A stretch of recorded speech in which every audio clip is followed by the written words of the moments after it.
high glory in the name, though now by slavery's minions hissed and covered o'er with shame. It is a spell of light and power, the watchword of the free, who spurs it in the trial hour. A craven soul is he. I am an abolitionist, oppression's deadly foe. In God's great strength will I resist and lay the monster low. In God's great name do I demand to all be freedom given, that peace and joy may fill the land and songs go up to heaven. Thank you all for coming, ladies. Our next meeting will be Tuesday, the 14th. Mary, don't forget the knitting patterns for the socks. We'll need to get a good collection started for the next set of arrivals. Sarah, bundle up now. It's cold out there. Fight the good fight, ladies. Knitting patterns to save the world. Hurrah. Oh, hello. Welcome. I don't remember seeing you here before. First time coming. Just got here from New York. Mr. George Benson said there was a meeting I might enjoy, but it looks like I got here a little late. You've come all the way from New York. Not all in one day, but yes. I've been on the road a fair spell. I thought this might be a place I could stop a while, but now I'm not so sure. Why's that?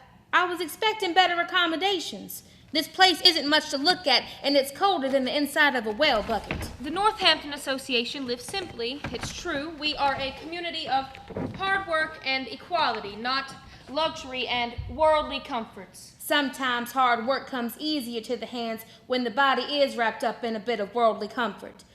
But I suppose I'll stay. For now. You're welcome to stay as long as you like. My name is Olive Gilbert. My family were among the founders of the association. I hope to learn from what we're doing here and plant similar communities all across the country. I go by Sojourner. I was born Isabella and folks called me Belle, but God gave me a new name when I started a new life. Sojourner, one who travels without a permanent home. That's right. Hope to have a home someday, but for now I walk all over just like Jesus. Well, Sojourner, I hope you will take a temporary respite from your journey here with us. Please have a seat. I suspect you have chores to do, Miss Gilbert, and it's been a fair spell since breakfast, so if you point me to the kitchen and put me to work, I can be more used than sitting in this here chair. You won't be asked to work any more than the rest of us. We share the burden equally here. I expect there's enough work for all. Indeed, but you must be tired from your travels. You rest now, and we'll find you a place to contribute in the morning. Miss Gilbert, the longer we jaw about it, the louder my stomach's going to complain. What needs doing? Why don't we both sit and peel these potatoes? That way we'll be both useful and at rest. I'm capable of peeling potatoes without supervision, Miss Gilbert. Of course you are, but this was my job for tonight. And quite frankly, I'm not very good at it, and I'd appreciate the help. And please call me Olive. You sure that's what you want? Most white women don't want a Negro sitting at their table, never mind calling her by her Christian name. Since you found your way here, you must know that's not how we believe. It is our aim to create a society which the rights of all are equal without distinction. I am a firm believer in the abolitionist cause. Believing that black folks shouldn't be slaves isn't the same as inviting us all to dinner. It is to me. You sure? Singing a nice song about to all be freedom given in a place where everybody feels the same as you doesn't really change anything, does it? I have felt the forces of opposition. Have you? Your sleep been troubled by the woes of the poor darkies in the faraway South? Or have your hands got dirty doing real work, Miss Gilbert? I don't appreciate what you're implying. I have done real work, and I plan on doing much more. And while I may not have suffered as much as you, I've seen plenty. My friend Prudence Crandall ran a school down in Connecticut for young black women. A school just for black girls? No, not at first, but that's what it became. The students and those of us who supported the school were followed in the streets, taunted, threatened, pelted with rotten food. Prudence's drinking well was contaminated with animal feces. During lessons, the townspeople shot firearms, blew horns, threw rocks through the windows, and finally they passed laws forbidding blacks from entering the state for education, and enrollment dropped to the point of non-existence. Prudence was arrested and jailed. You arrested too? No, I escaped. But just barely, and continued to mobilize protesters. We met in the Benson home. You've spoken with Mr. George Benson. Well, he helped us relocate here to continue our work. His daughter Sarah is a dear friend of mine who lives here too. This isn't a passing fancy for me. I believe with all my soul that everyone should have the same opportunity under the law, regardless of gender or color or potato peeling ability. Or that.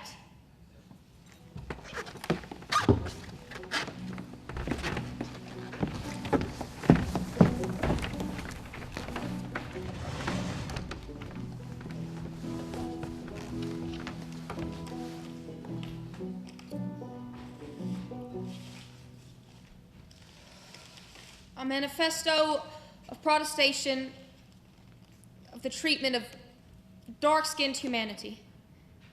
That's terrible. A proclamation. A statement of belief. No, no one will listen to a manifesto from me. No one knows who I am.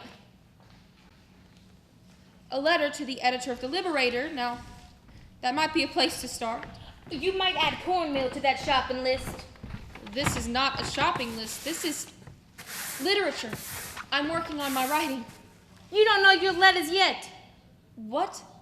No, I'm a grown woman. Don't be ridiculous. Of course I know my letters. No, I'm a writer. It's what I do. I've written heaps of poems, the beginning of a novel, and now I'm working on a manifesto. A proclamation.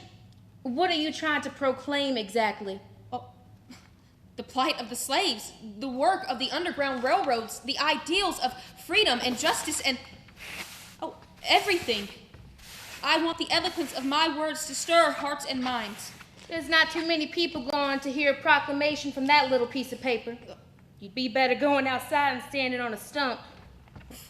I'm going to publish it so thousands of people all across the country will read it, rise up, and it will be my name on the bottom line. What have you got so far? 3 crossed out sentences and an ink splotch. Maybe you need to try something else for a while. I know Miss Sarah could use some company. She's feeling mighty poorly today. Still? I'll bring her some tea. Someday, Sojourner, I'll find the right words. You wait and see, and then it will be my name in the papers with Susan Anthony's and William Garrison's and edict. An educational edict eradicating egg sandwiches.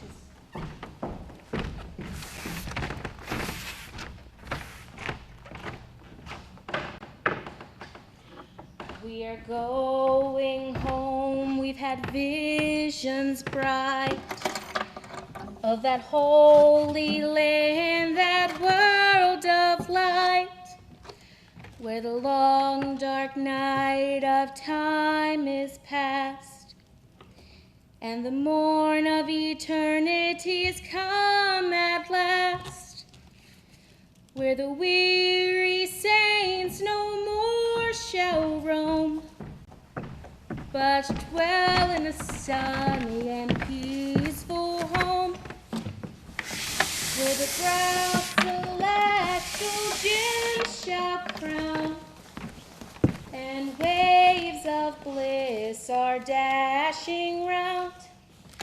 Oh, that beautiful home. Oh, that beautiful world. Oh, I do love to sing. Having those glad songs of heaven rumbling around inside me makes the work lighter and the days faster. Did you read about Jonathan Walker? He the ship captain that tried to help those slaves escape in Florida.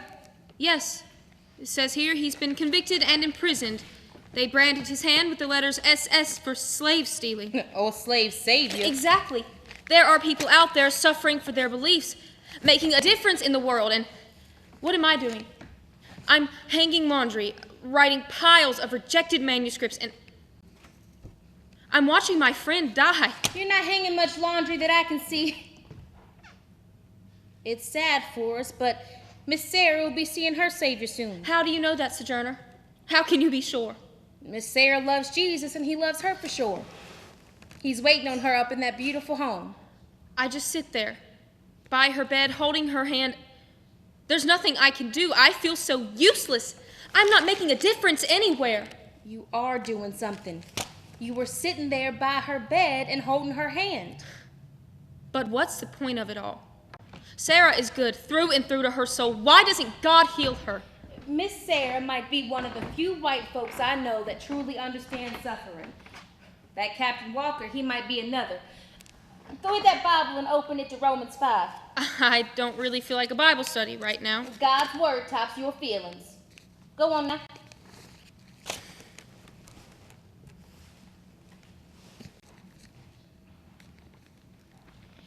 Therefore, we rejoice.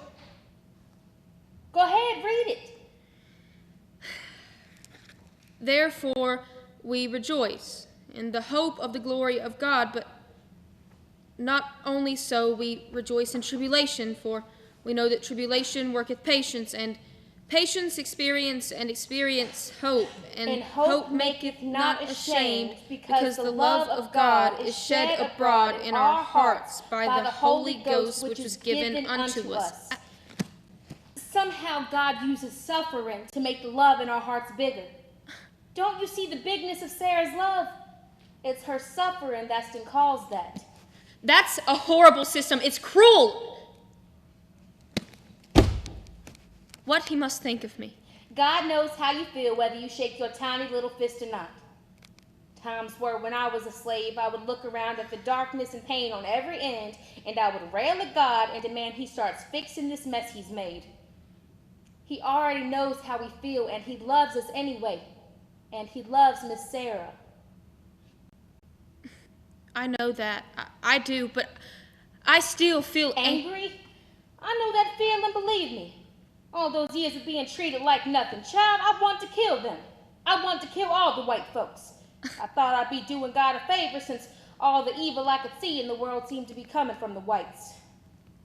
I had enough anger in my heart to fill an ocean. What changed? That's a long story, and it would take more telling than we have time for right now. Woo! Look at those clouds. Looks like we'll be taking all this back inside. Another wasted afternoon.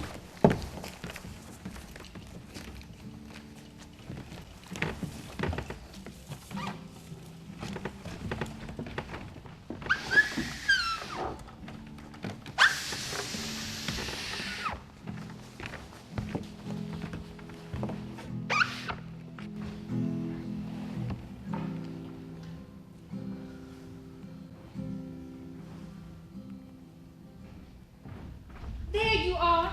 Mr. Benson's been looking high and low for you. I can't face it, Sojourner. I can't bear to be in there with her anymore. Not after everything that's happened today. I heard some rumors.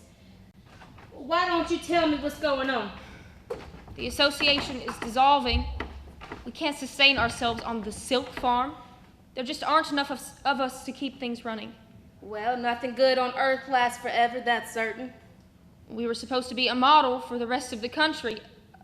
A utopia where everything was peaceful and fair and just, and we didn't even last 5 years. That's as may be. But no place I've ever been has given me the same equality of feeling, liberty of thought, and largeness of soul as my time here. That's kind of you to say. But it doesn't change the fact that we failed, that I've invested nearly 5 years of my life, and it's changed nothing. You can't know the difference you make in the world until you step outside it, Olive. You just focus on your next step and leave the rest up to God. What next step?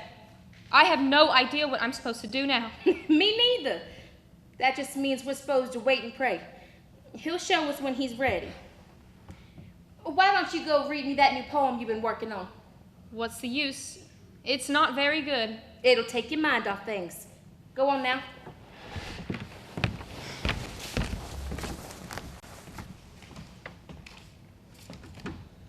For Sarah. The play of light and shadow on your brow while curtains blow softly, soft. The dance of your white hands as they tremble in your lap. The whisper of your breath so light yet lingering. None of these tell your story, but give them, friend. I am greedy, and they are all that is left of you. That's the same way I felt when I was sold away from my mama. All those little things that made her real, that's what I wanted to hold on to. Well, tell me about her. What do you remember? I remember her hands, hard and cracked, stained with hard work and rough, but so gentle when she touched my face. A deep, deep voice when she sang to us, and she was always singing.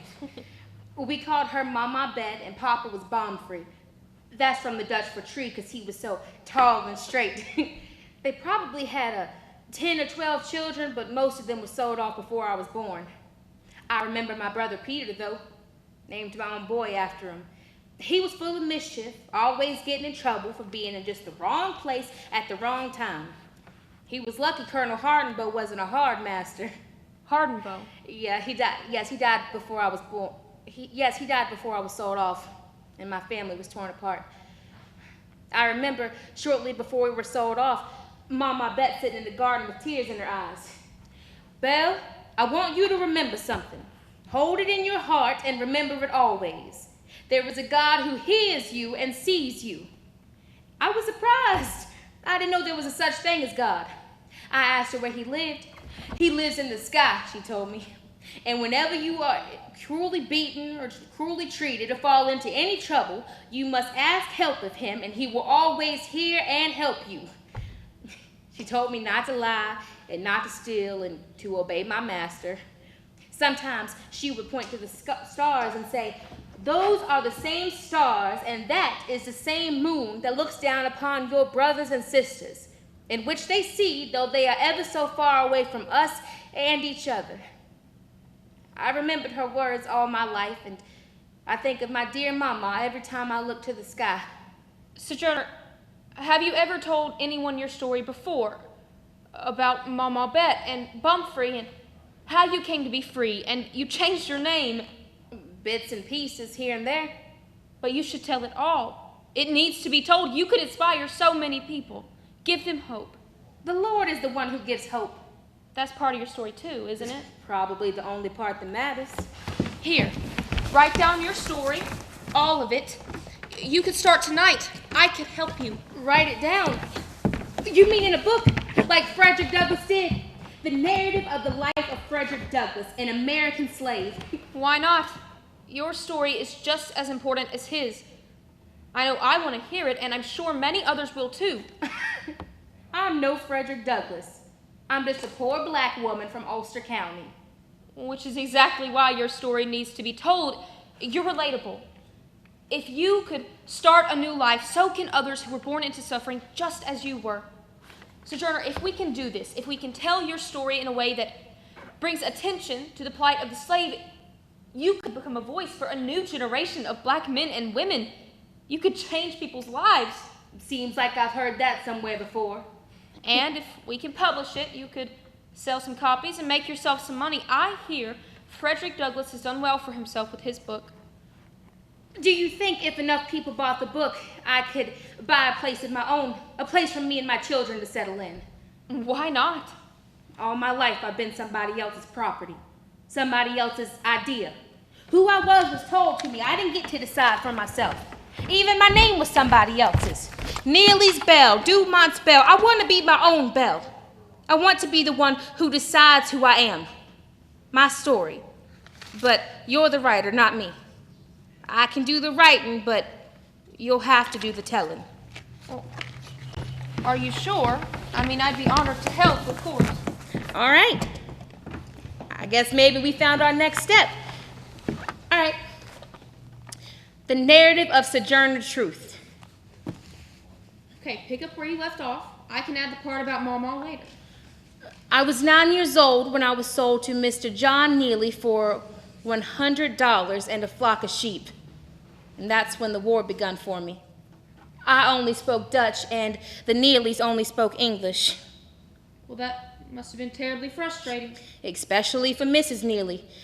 She would ask for a frying pan, and I would bring back a pot hook or a fish net, not knowing any better, and she would be so angry.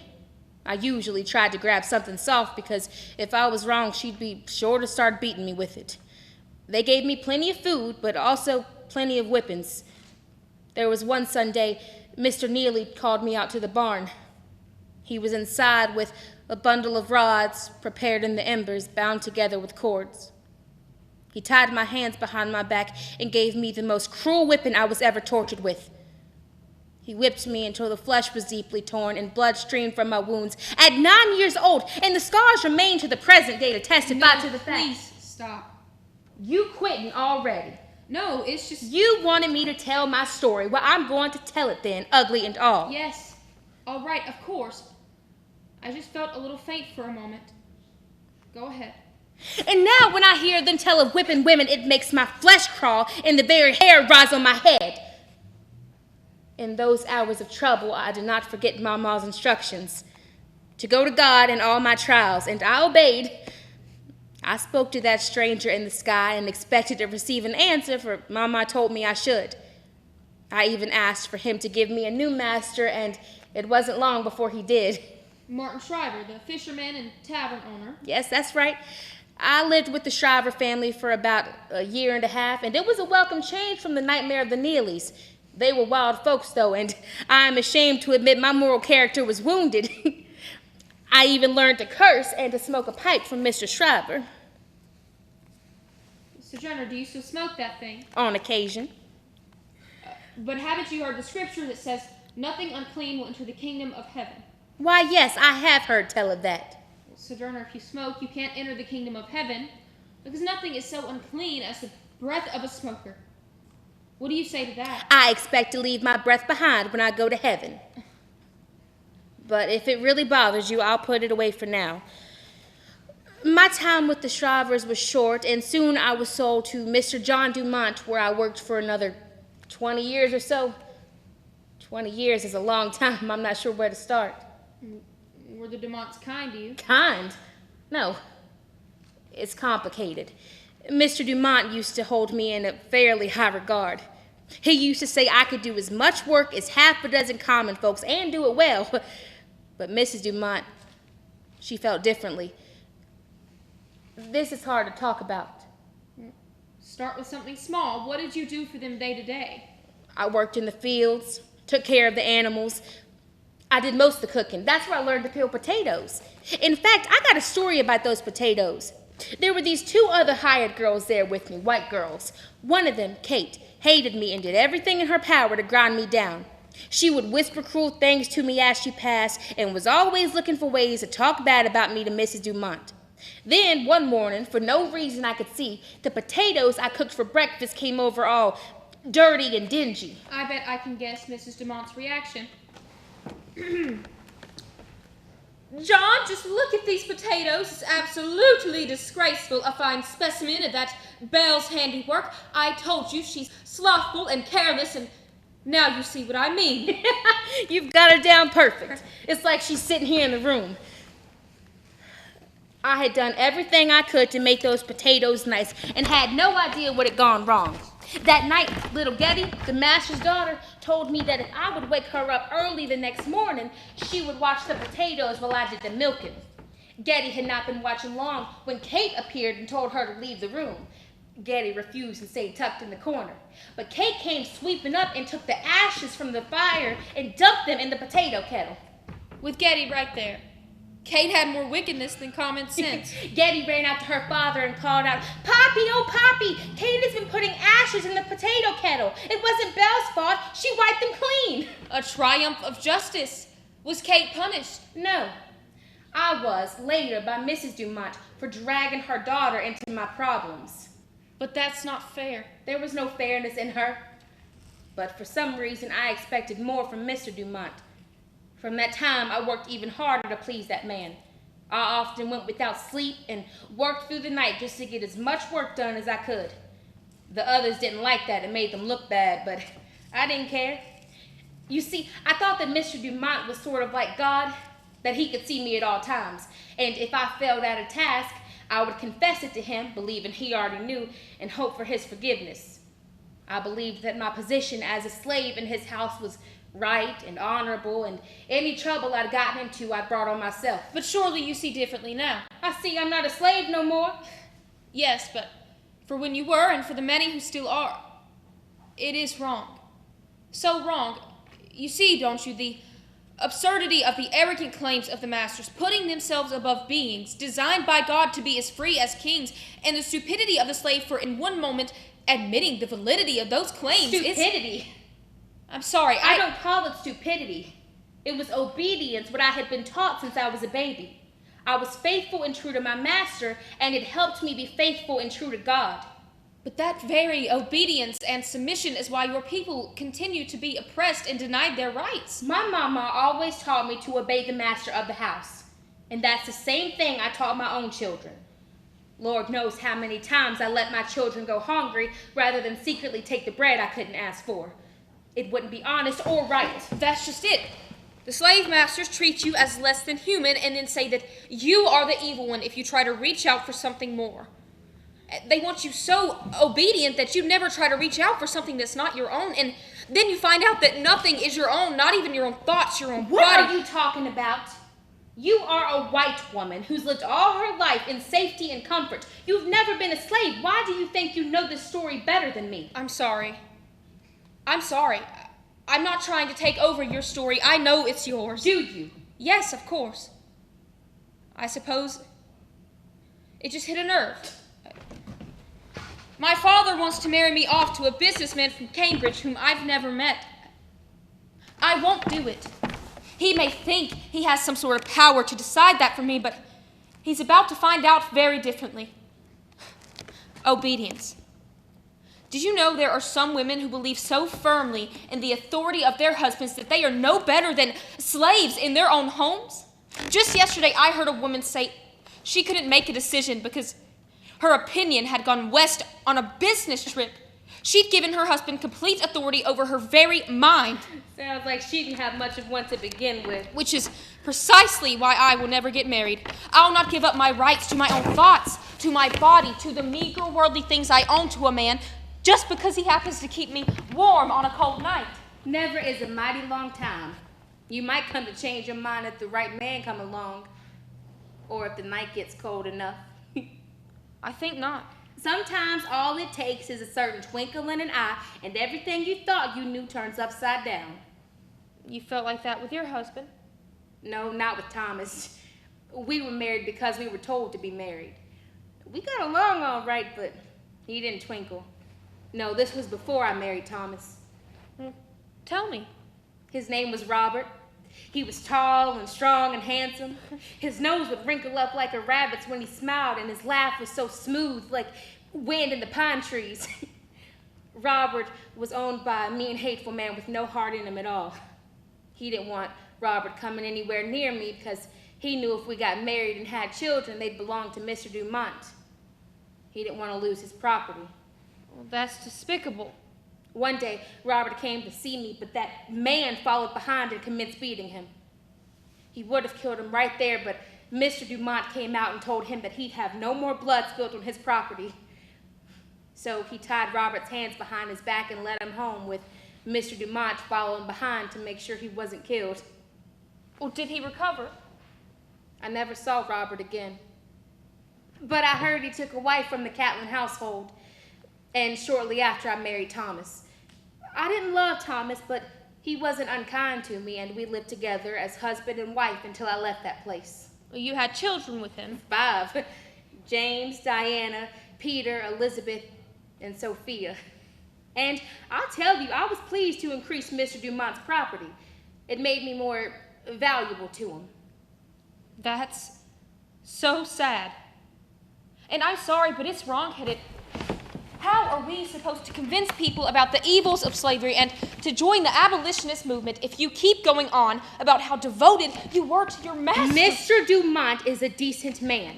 That's the truth of my story, and it's my story we're telling. I just don't understand. You told me how much you hated white folks and blamed them for all the evils in the world, but it sounds to me as if you were perfectly content to stay with the Dumonts forever. No, not content.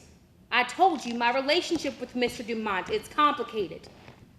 My time there was difficult and confusing in so many ways, but I don't know. I'm beginning to think you're not the right person to help me tell this story after all. What do you mean? Why not? You came over all faint when I talked about whipping, and you're too delicate to share a room with a pipe. You have your own ideas about slave life and what it means. I'm not sure you're ready to hear what all really happened at the Dumonts. The things that went on in that house. Oh, they were of a delicate nature. That's a fancy way of saying it.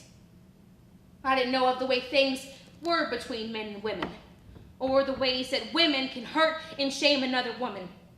I was a child in my head, if not in my body, but there were things in that house that I had to do that I never even... But it happened, and if we're writing about my life, then it needs to go in the book, doesn't it? Sojourner, I am so sorry, but some things we simply can't write about. It wouldn't be proper, and well, no one would buy the book. Make up your mind. First you saying I'm painting too pretty a picture, then you say it's not proper. You can't simply change a story to make it fit what you want. The truth is the truth. It needs to be told. The truth is what I say it is. What? What we say it is.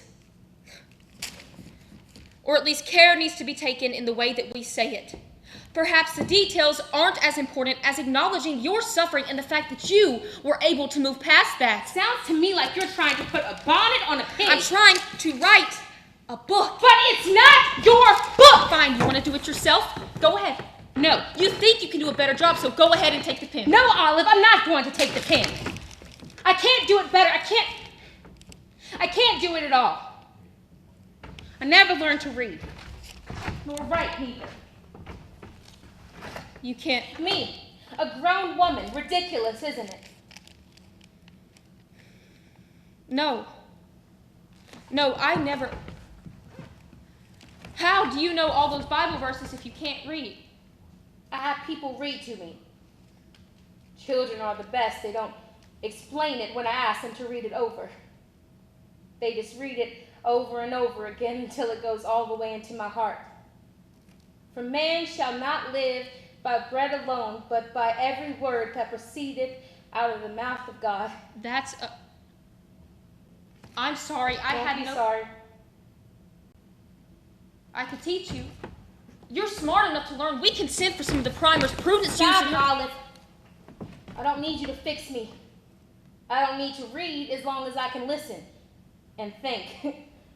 And I don't need to write because I've got you. Do you still want me to write? You figure the best way to tell it. You're the one who's good with words. Let me think for a minute.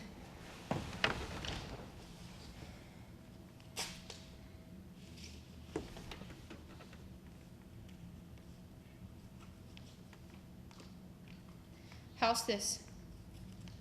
From this source arose a long series of trials in the life of our heroine, which we must pass over in silence.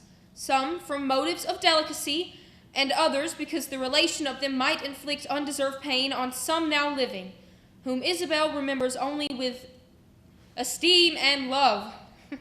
Therefore, the reader will not be surprised if our narrative appears somewhat tame at this point, and may rest assured that it is not for want of facts, as the most thrilling incidents of this portion of her life are from various motives suppressed. Will that do? It will. And you'll be pleased to hear that I finally got fed up with Mr. Dumont and his worthless praise of my hard work. He broke a promise to me and made me see how foolish it was to keep feeding myself with the idea that a slave could find any justice or fairness in this world. What was the promise? Freedom. A year earlier than required by the new law because of my hard work and devotion to him.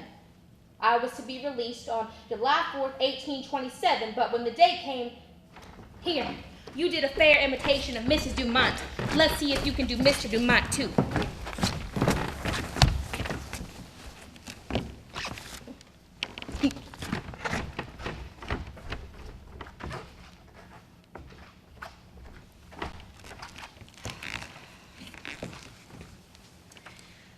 am here to receive my free papers, Mr. Dumont. I'm grateful for all you have done for me, and I am ready to set out on my own. Belle, I'm afraid that's not going to happen. As you know, you injured your hand last year, and it slowed you down dreadfully. Why, I've hardly gotten a full day's work from you since. I'm afraid you haven't lived up to your end of the agreement. Mr. Dumont, you can't go back on your word. I worked all that time lifting and carrying and spinning things which were near impossible with that injured hand, but I did the very best I could. No, Belle. I'm afraid you'll have to wait until next year. You owe me another year's work, and you'll have to see it through. Besides, I need you. How will I run this place without you? Now, there's 100 pounds of wool waiting to be spun in the barn, so you'd best get busy. A great anger and bitterness rose up inside me. The injustice of it felt like poison in my gut, and I remembered all the times I went without food or sleep or comfort just to please this man. A wave of hatred like I had never known rolled over before me, but I stayed through the hard work of the harvesting season just to make sure my conscience was clean. Then I began to plan how I would take my leave. God, I'm afraid to go at night. And in the day, everyone who sees me will know who I am. What if I go just before day dawns, so that way the people that see me in the light won't know it's me? Yes, God, thank you for that thought. So, perceiving that the plan was from God, she proceeded to act upon it, and one fine morning, just a little before daybreak, Sojourner Truth departed the Dumont's house, her infant daughter Sophia on one arm, her wardrobe on the other, wrapped in a cloth handkerchief, her other children following along behind. Well, no, I only took Sophia with me. I had to leave Thomas and the other children at the Dumonts. Leave them? How could you leave your children? It was one of the great heartbreaks of my life, but I knew I couldn't take care of them all on the road. I hoped to meet up with them again someday, and in the meantime trusted that God would watch over them. I made my way to the Van Wagner household, who I'd met some time before and knew they would be kind to me. They took us in and gave me some work. But it wasn't long before Dumont came after you. I didn't go too far, as I didn't want him to have too much trouble looking after me. Shockingly, considering... Never mind that. You do Dumont again.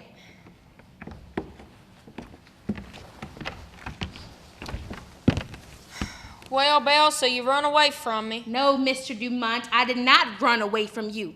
I walked away by daylight, and all because you promised me a year of my time. Well, you must come back with me. No, I won't go back with you. You won't? You surprise me, Belle. Well, I shall take the child. No, you won't take this child. Belle, you are still my property. At which point Mr. Van Wagner stepped in and told Mr. Dumont that he had never been in the practice of buying or selling slaves and did not believe in slavery, but rather than see me taken back by force, he would buy my services for the balance of a year. Agreed. $20 for Belle and $5 for the child. Mr. Van Wagner told me not to call him master, as there is but one master, and he who is your master is my master. This was a mighty change and took some getting used to in my mind. And after a year, I was a free woman under the law. Oh, oh, freedom. Oh, oh, freedom.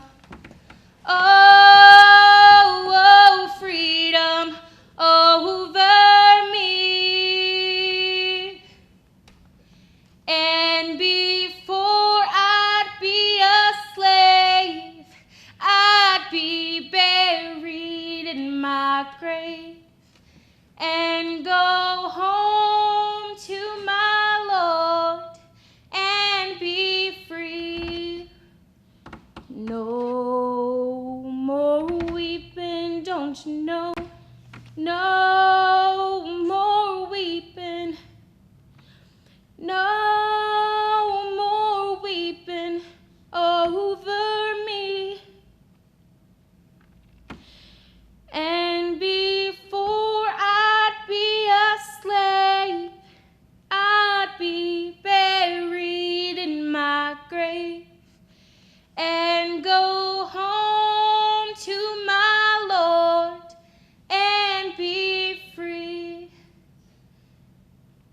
And it was around this time that I had a vision of the Lord God that began a great change inside me. I was standing in the garden when, with all the suddenness of a flash of lightning, God revealed himself to me, showing me that he was all over and there was no place that he was not. I felt that if he looked direct at me, I'd be blown out like a lamp so that no spark of me remained. "Oh God," I cried, "I did not know you were so big." I wanted to talk to him, but I was too small, too vile. I thought maybe there's someone who could speak to him for me, someone more worthy, but who has the greatness to stand before him. At just that moment, a friend appeared to stand between me and God, and I felt so relieved and refreshed, like on a hot day when an umbrella opens up between my scorching head and the burning sun. "Who are you?" I cried. "I know you and I don't know you." And at length, an answer came to me saying distinctly, "It is Jesus." Now, I had heard of Jesus before, but I always thought he was just another important man like Washington or Lafayette, but no, he stood before me. And he loved me, and he'd always loved me, and I'd never even known it. He stood between me and God was no longer a terror to me. Oh, oh, freedom. Oh, oh, freedom. Oh, oh, freedom over me. And before I'd be a slave, I'd be buried in my grave and go home to my Lord and be free. And that, Olive, was the great change I was talking of a while back, where I began to see that if God was so big and so full of love, then there was no room for all that hate inside me. And you forgave everyone who'd hurt you, and your family, just like that. Not all at once. It came over time. Whenever I would feel hurt or remember the pain of the past, God would reveal himself to me again and remind me of his love. And little by little, I began to feel love for everyone. Even Mrs. DeMond. Someday, she's going to have to answer for all she's done. I'll trouble myself with it no more and leave her fate in his hands. Don't get me wrong, I made plenty more mistakes and have a lot to learn, still do. We're all just doing the best we can here in this world of sorrow. I'm not sure I'll ever have the strength to forgive like that. It's not my strength, it's his. And I've had to lean on it more times than I can count. And speaking of judgment, let's write about the first time I took a white man to court and won. This here's the judge's bench. You stand there next to it.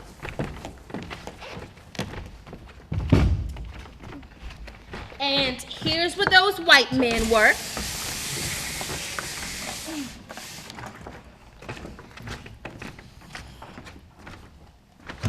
And here's me. Hear ye, hear ye. We are here to examine the case of an Isabel Van Wagner versus Dr. Solomon Gedney. Put your hand on the Bible. Do you swear that the case you're about to give in front of the court now is the truth, the whole truth, and nothing but the truth? So help you God. I do, as God is my witness. So your complaint to the judge. Well, Mr. Judge, Your Honor, I am here to get my boy back. My son Peter was sold to this man, Dr. Solomon Gedney, who sent him to Alabama. Well, it is true that no slaves should be sold out of New York, as here in New York they are legally bound to be freed at the age of 21. This is not the case in Alabama, and if Peter is on there, he will remain a slave indefinitely. So he had no right to take him there, and I knew I had to get him back. So here we are, Your Honor. And here is your son. Oh, Peter, my little boy, my lost child. Why are you crying? Well, he says he doesn't know you, and he wishes to remain with his kind master. What do you say to that? Oh, sir, look at the scars on his forehead and cheeks. Look at the bruises and frightened look in his eyes. How can we know what other scars might be where they can't be seen? Order in the court. I believe there is truth in this woman's words. I see a familial resemblance between this boy and this woman, and hereby say that Peter Van Wagner be returned to the care of his mother and should be kept only by her. This court is now adjourned. A victory for the truth. And the Lord saw it fit to deliver him into my hands. And I'm told I am the first black woman to ever win such a case against a white man.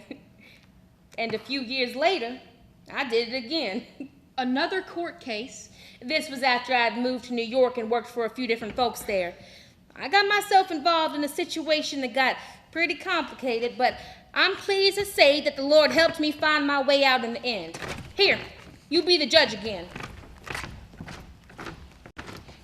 Your Honor, I'm here to bring charges of slander against this man, Mr. Benjamin Folger, who has accused me of attempting to poison him and his wife. I am innocent of these charges, and I wish to have my reputation and good name restored. Proceed. I kept house for the Folgers and did the washing for a man who called himself Matthias the Prophet, who also stayed there. I got to know everyone pretty well during my time there. I could hear and see pretty much everything that went on, but didn't get drawn in too far. Matthias would assign roles to everyone based on what he perceived in their spirits, and lucky for me, my role was invisible black servant. So another guest, a Mr. Elijah Pearson, started getting real sick. So one night he had blackberries at dinner and got all vomitous ill. By morning he was dead, and the doctors, who arrived after it was too late to do anything, said he was poisoned. And then Mr. Folger started saying that I'd been trying to poison him and his wife, but I think he's just trying to shift blame onto me and make me a scapegoat for Mr. Elijah Pearson's murder. He believes since I am a black woman, I won't be believed by any court, but I've got some documents here talking about my character that I would like you to see, Your Honor.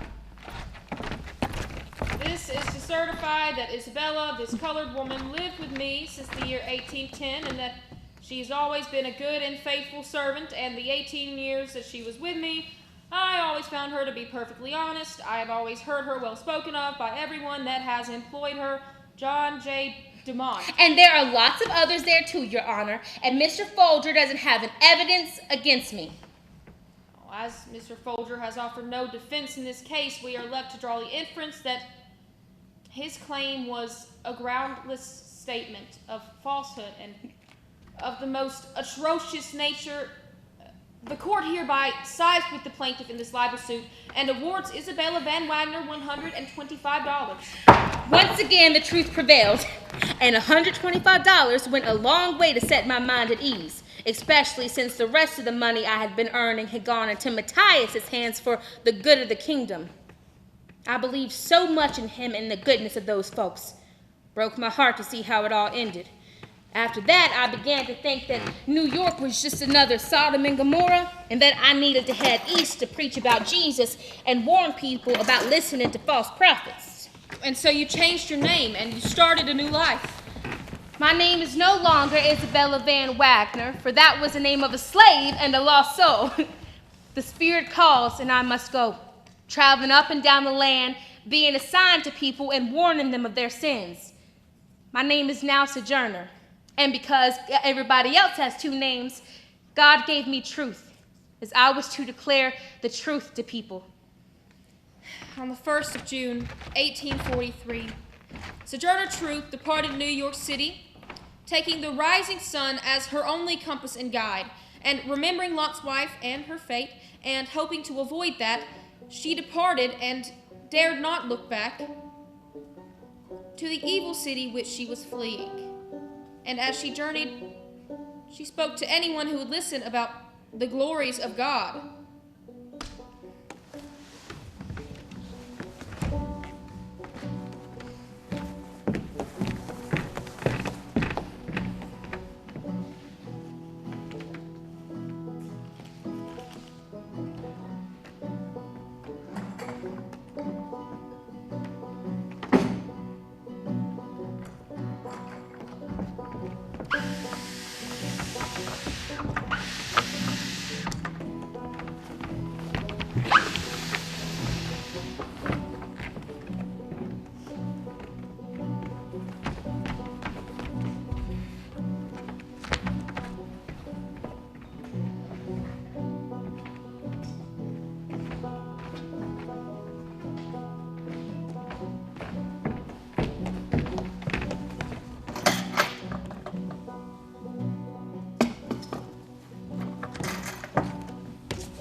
Here you are talking about being changed in the twinkling of an eye.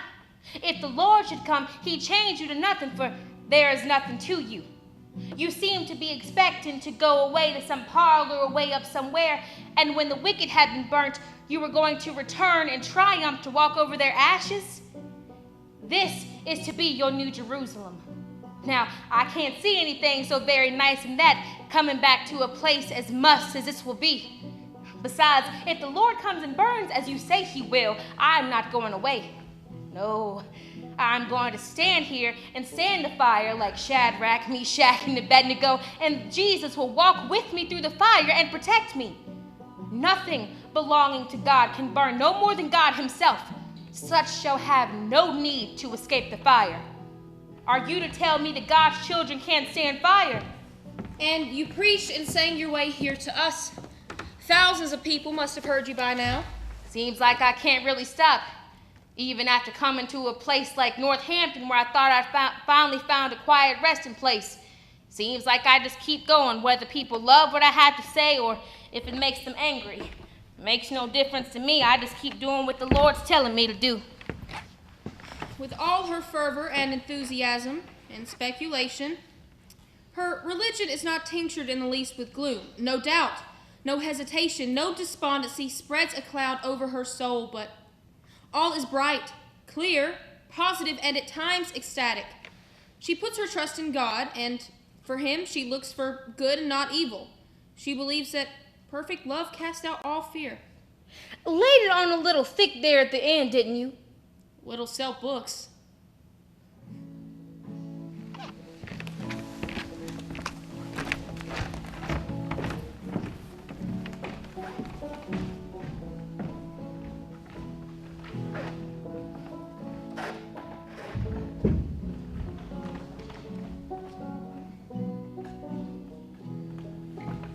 Sojourner, it's happening. It's really happening. Shut the door, you're letting in a draft.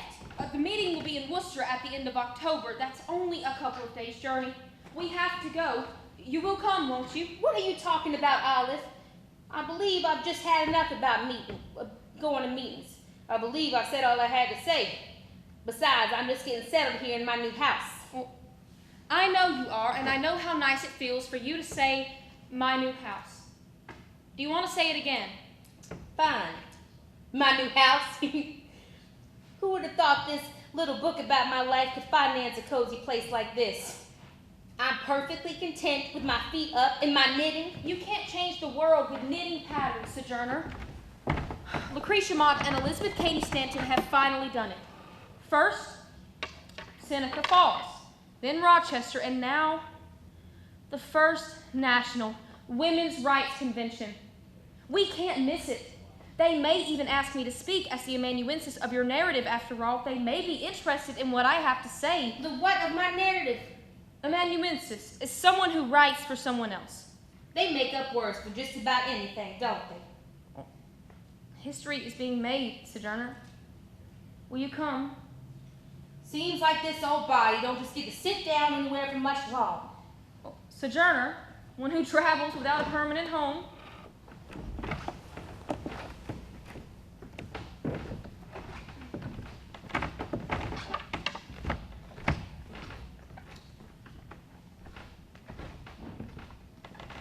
Turns out I wasn't invited to speak after all.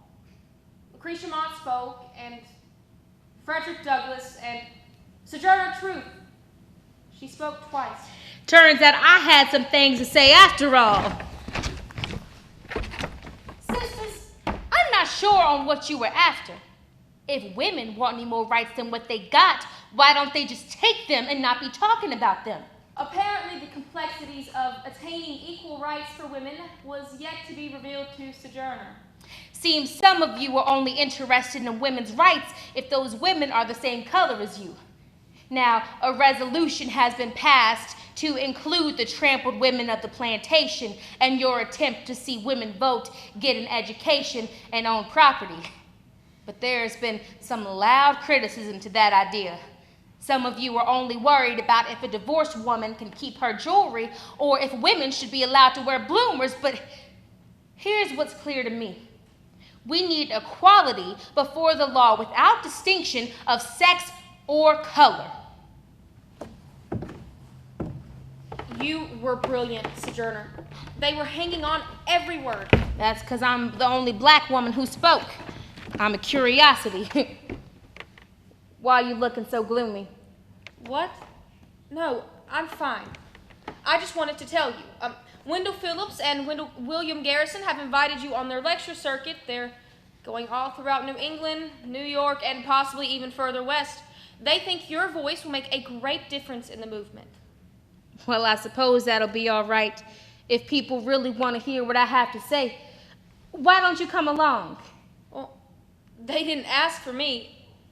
You're the one they want. Go tell your story. Sell some more books. Olive, no one would have heard my story if you hadn't written it down. The writing is done now. It's time for action. Off you go then.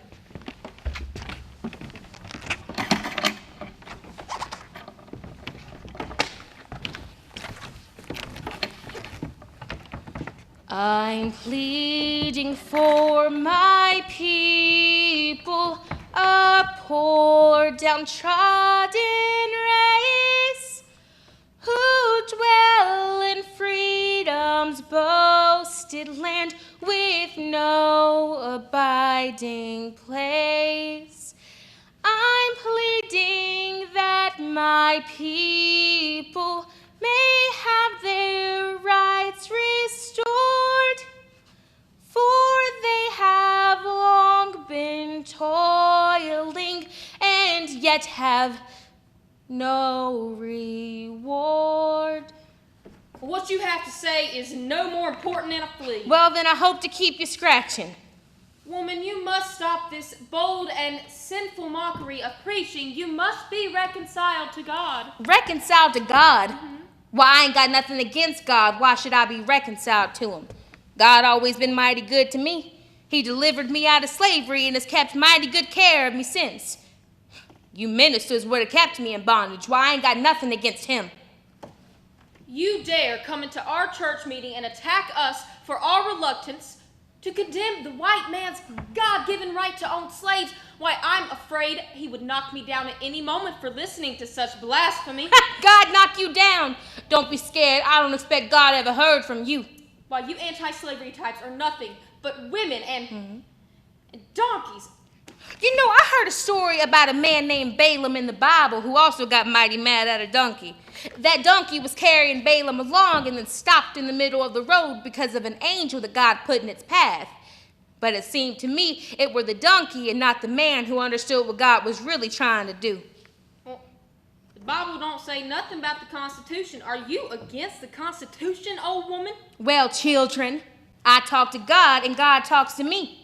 This morning I was out walking and climbed over a fence. I saw the wheat holding its head looking so big. I go up to it and I take hold of the wheat. Would you believe it? There was no wheat there. I says, God, what's the matter with this wheat? And he says, Sojourner, it's got a little weevil in it. What's that got to do with the Constitution? Well, I hear talk of the Constitution and the rights of man. I go up to the Constitution and I take hold of it. It looks mighty big and I feel for my rights, but they are not there. I say, God, what else is Constitution? And he says, Sojourner, it's got a little weevil in it.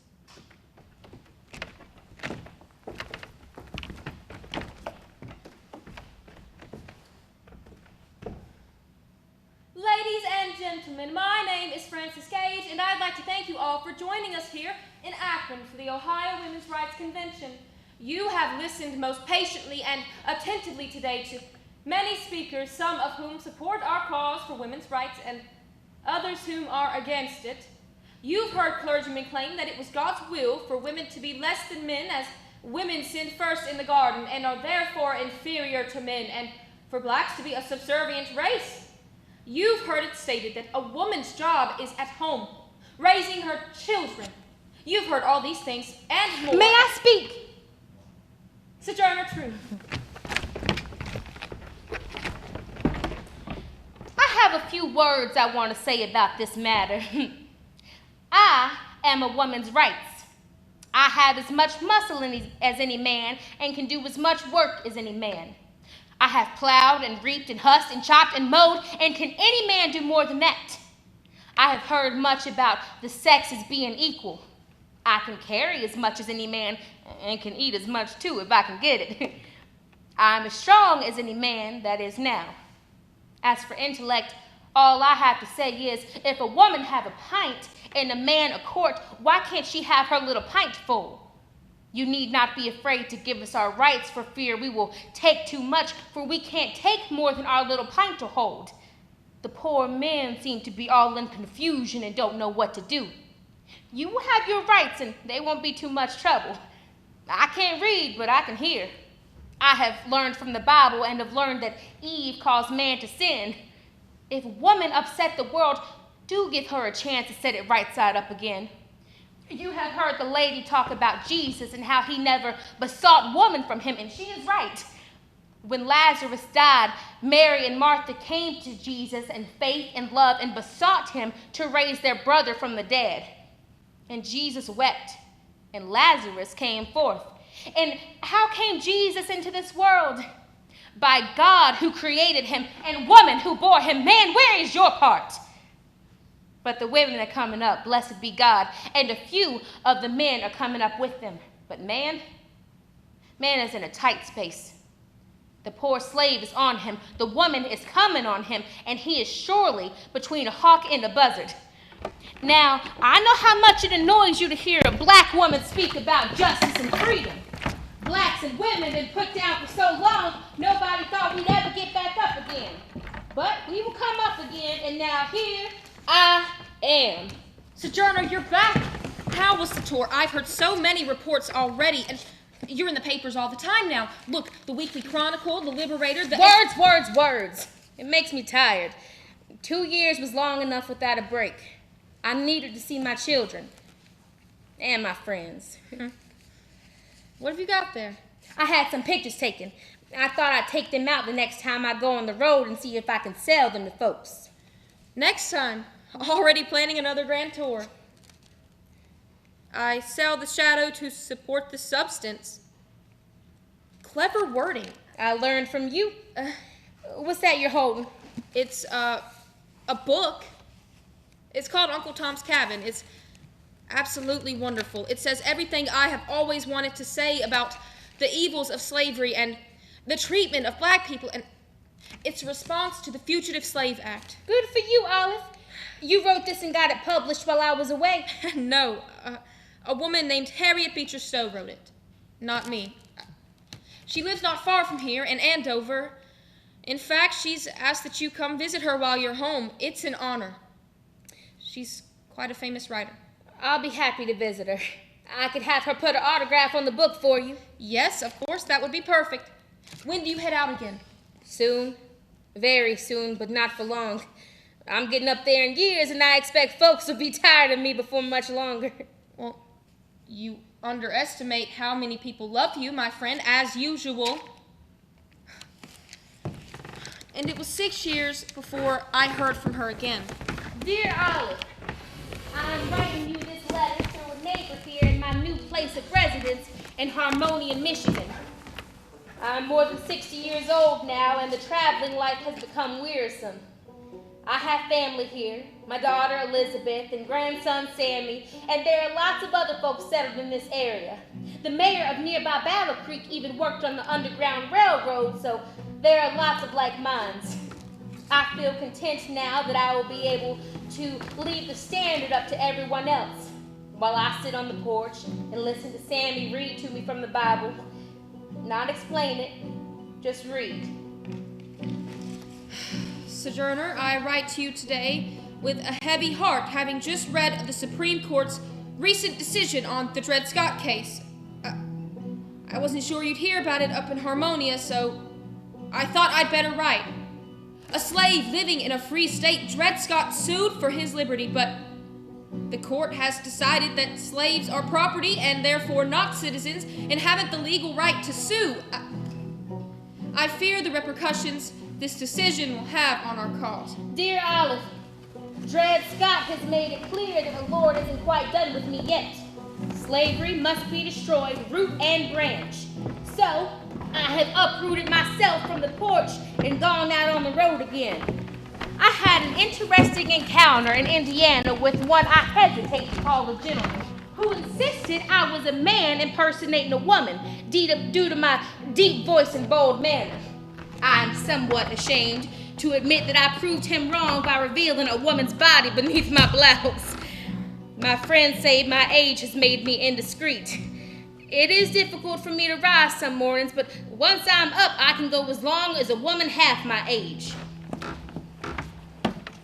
Dear Sojourner, I pray you will continue to send me anecdotes of your time on the road, as I fear it is my duty to send you the heavy news of the country at large. Some radicals have begun to go to extremes in their desire to see slavery abolished. One such, with the innocuous name of John Brown, recently led a raid on Harper's Ferry, Virginia. He planned to capture arms at the military arsenal and free slaves by force, but Brown was captured and hanged. Many Southerners have accused Brown of being a maniacal murderer, but the grassroots support for him within our movement has been overwhelming. I'm fearful of the divide I see growing in our country. Dear Olive, I do not live in such a sheltered existence as you seem to think. My grandson Sammy read to me every detail of John Brown's trial and killing. He also read to me about the presidential elections. I especially liked hearing about Mr. Abraham Lincoln and his thoughts on slavery.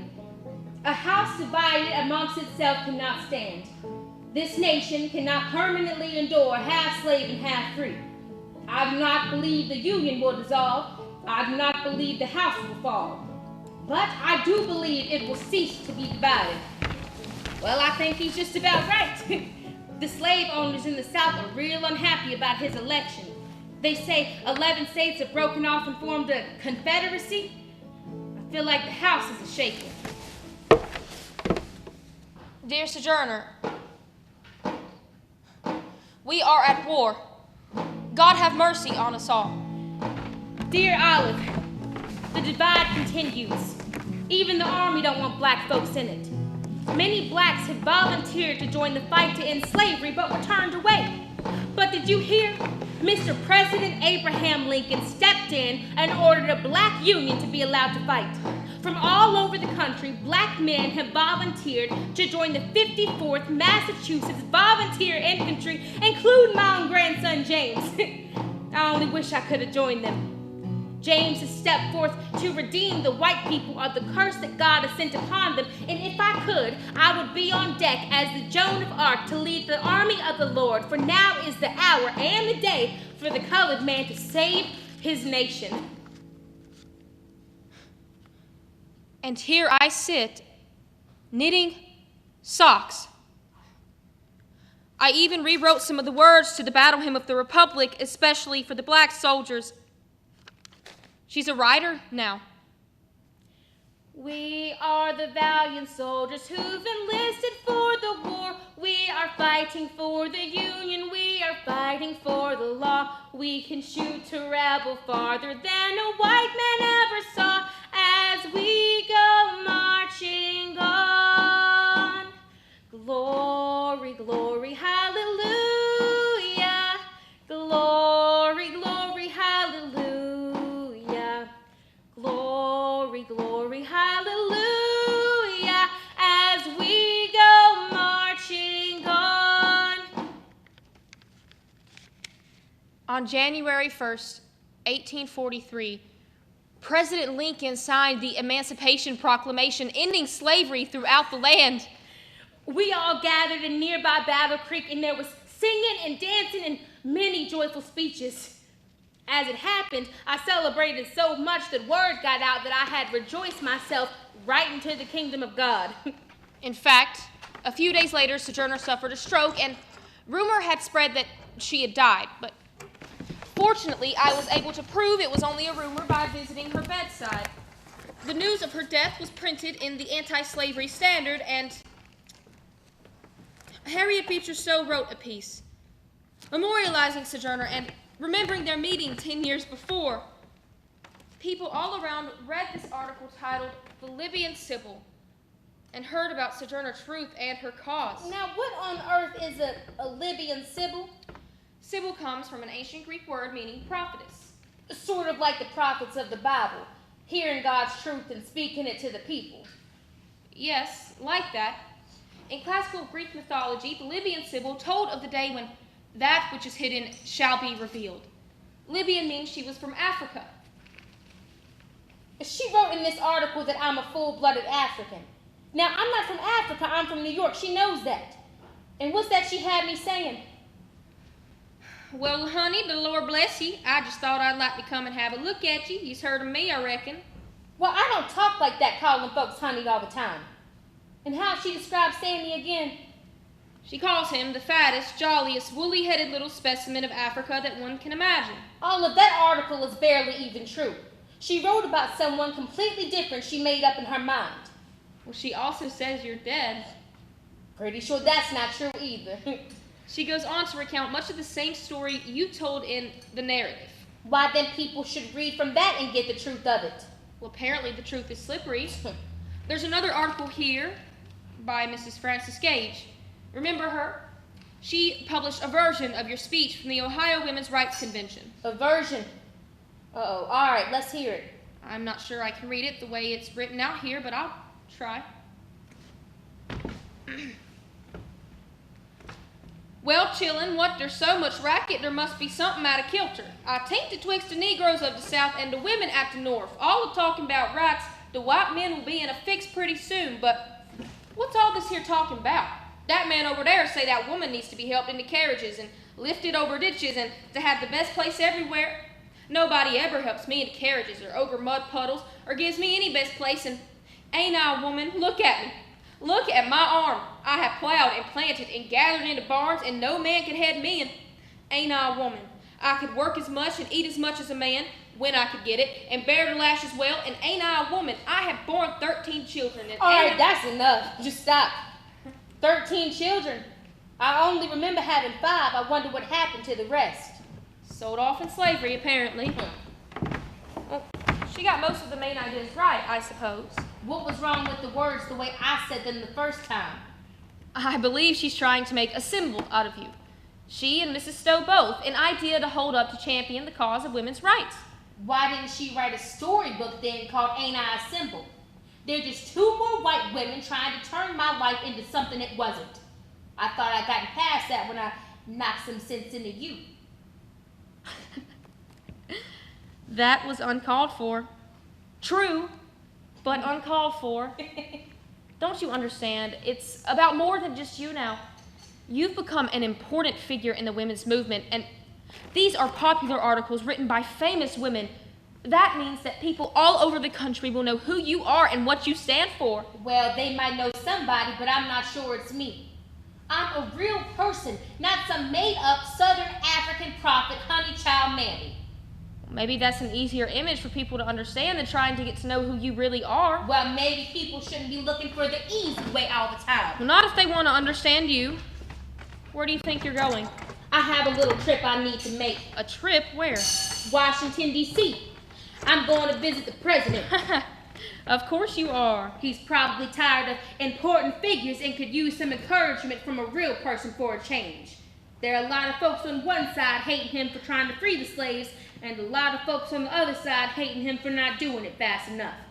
I figured I could go talk to him like he was a real person too, who might be having a hard time right now. You're a touch crazy, you know that? But you're probably right. Please travel safely. It's a dangerous world out there. Dear Olive, the president was seated at his desk. He then arose, gave me his hand, took a bow, and said, "I am pleased to see you." I said to him, "Mr. President, when you first took your seat, I feared you would be torn to pieces, for I likened you unto Daniel, who was thrown into the lion's den. And I said, if you were not torn to pieces, I knew that it would have been God who had saved you. And I said that if he would spare me, I would get to see you before the 4 years expired. And he has done so, so now I'm here to see you for myself." He congratulated me on my having been spared, Then I said, I'm thankful to have known you, for you are the best president who has ever taken the seat. He replied thus, I expect you reference my having emancipated the slaves by my proclamation. But, said he, mentioning the names of several of his predecessors, and among them emphatically that of Washington, they were all just as good and would have done just as he had done if the time had come. Then I said, I am grateful that you were the instrument selected by God and the people to do it. As I was taking my leave, he arose and gave me his hand and said he would be pleased to have me call again. And I felt that I was in the presence of a friend. And now I thank God from the bottom of my heart that I have always advocated for his cause so openly and boldly. Dear Sojourner, I'm sure you are rejoicing, as I am, at President Lincoln's election to a second term in office, as well as the wonderful news of General Robert E. Lee surrendering to General Ulysses S. Grant, thus ending the war. Our prayers have been answered, and I see nothing but joyous days ahead. Dear Olive, it was only 6 days after the writing of your last letter that Mr. President Abraham Lincoln was shot to death watching that play. After all he'd been through, who would have thought a theater was the most dangerous place he could be? The news put me in despair. No man did more for the cause of black Americans than Mr. Abraham Lincoln. But I write now with you to celebrate the passing of the 13th Amendment, ridding this country of slavery once and for all. The weevil in the Constitution has been killed off at last. Of course, old habits die slowly, and I must tell you of yet another case I have managed to win. Some time ago, I was preparing to board a streetcar with a white friend, Laura Haviland. As we were preparing to board, the conductor shoved me back, demanding me to let the lady board first.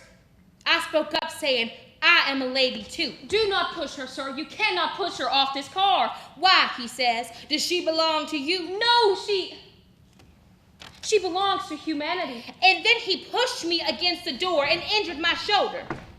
I had him arrested for assault, and yet again won my case in court. By the time the trial was over, so many blacks were daring to ride inside streetcars that the inside of the car started to look like salt and pepper. All my love, Sojourner.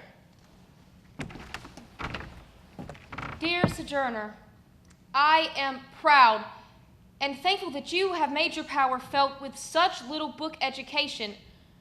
I'm glad to know you and to feel like I have been a small part of your story. Dear Olive, God has put new glasses in the window of my soul.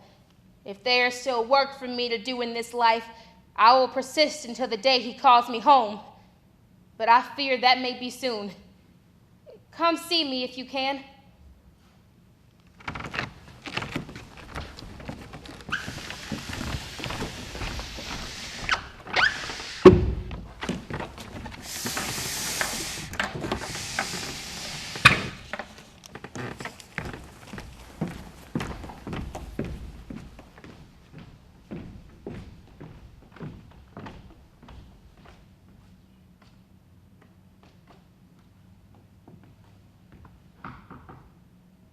Sojourner, are you awake?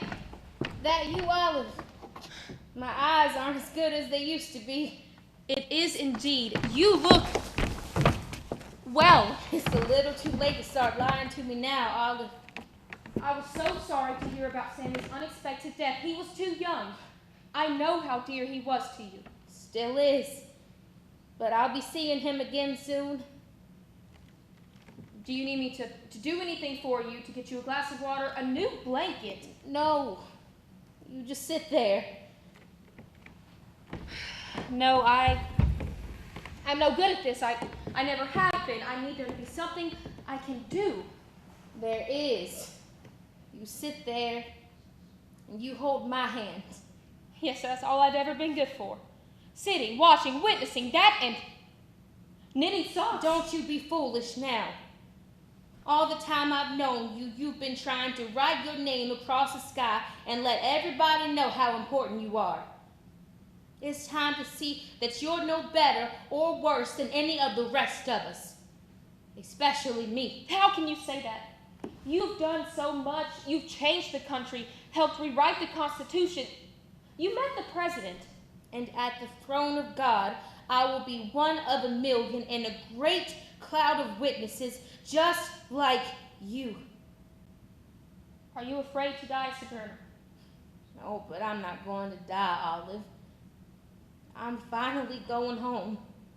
Home like a shooting star. It was early in the morning. It was early in the morning. Just at the break of day. When he rose. When he rose. When he rose. And went to heaven on a cloud. I hope I told enough people. Told them what, dear? To be a follower of the Lord Jesus.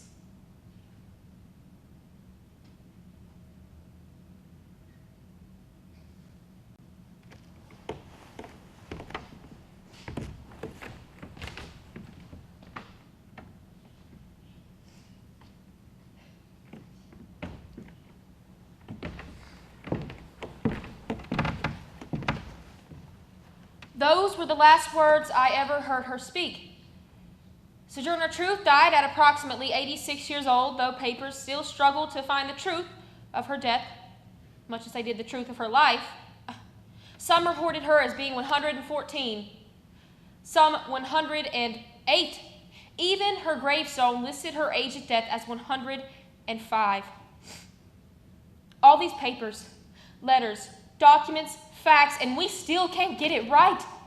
Was she an ignorant slave or a brilliant orator, a backcountry preacher, or a mysterious prophet? An inflated paper hero, shadow, or substance? It depends on who you read and who you believe. Maybe that's the point. After all, Sojourner never relied on the written word to tell the truth of who she was. No, that was me. She lived her story. She moved through it. She grabbed it by the shoulders and she shook it until it listened. She looked people in the eye. She used her voice, her words, her body, her language to tell the truth of who she was. The truth. Maybe our truth can only be known by those who stand by and witness and how they choose to tell our story. Maybe it's not about our story at all. Maybe it's not about us at all.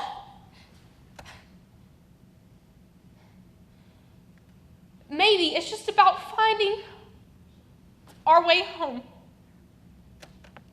No more weeping, don't you know?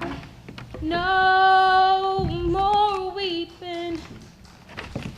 No more weeping over me.